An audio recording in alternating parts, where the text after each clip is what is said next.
has been happening? The brain, I mean, overall I've been doing really well. You look good. Yes. You look very good. I feel good. You have a glow in your face. Mm-hmm. Overall, it's wonderful. The brain wants to come in there, and sometimes I let the brain come in there even because I think it just reminds me of the old times. Maybe there's some, I don't know, just want to go to the old times. But I know it's not the way to be. Well. And recently I had a phone call with my sister, and she triggered some big patterns in me. And the brain really got some food out of that. And it was repeating, I mean, all day today, it was repeating itself. Dwelling, savoring what I had told my sister. Well, what you're seeing is what can happen when you let the brain run, when you just let it run. So you've already put some distance between you and it, so it can run a little bit without running away with itself. And if you let it continue, you'll reach a point where it will run away with itself again, and then we just repeat. Yes. I just repeat what I've repeated before. I can really see it more clearly, the brain getting critical. That's usually, it's the flag that goes up. In the past, I recognized the flag going up, but I won't do anything about it. Okay. Now I have a choice. Either let it go as it goes, or just step in and say, shut up, it's not your sister. I don't need your comments, they're not very helpful. And so on. Yes, exactly. Being very firm, sometimes screaming, sometimes just talking to the brain. We'll listen. But it comes back, it's quiet, and it comes back, and then it's quiet again. It's testing out new territory. It's always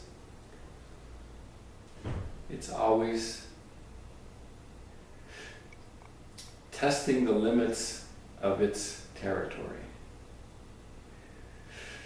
So if you let it test the limits too much, it'll figure out some way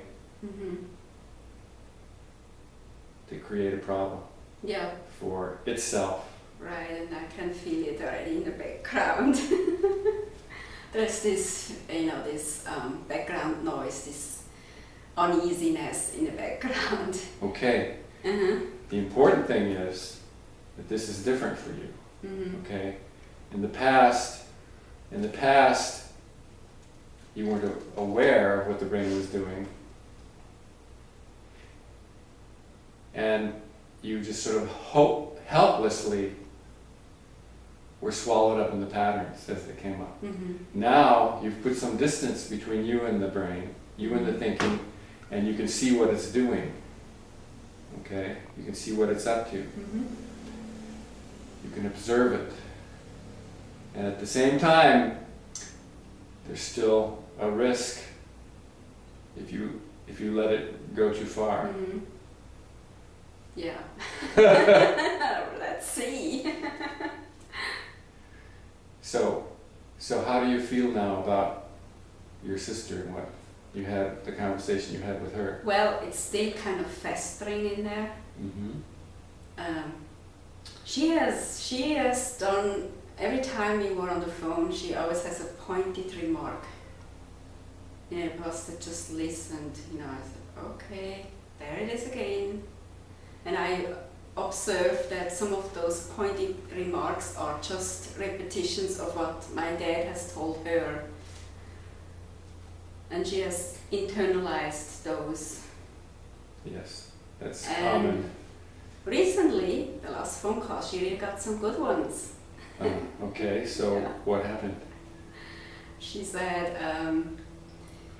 your husband, I had to work all my life. You always get you always got in your life what you wanted. And I said to her, I've taken risks. I left Switzerland. I came by myself to the United States. And then she just caught my word. She said, "You just set yourself in an airplane. Everyone can do that. Mm-hmm. Discounting like my dad would do." Mm-hmm. And then, I told her about the exam I'm going to take, the national exam for massage therapy. And I translated it in Swiss German, and maybe it wasn't the perfect translation. And she said,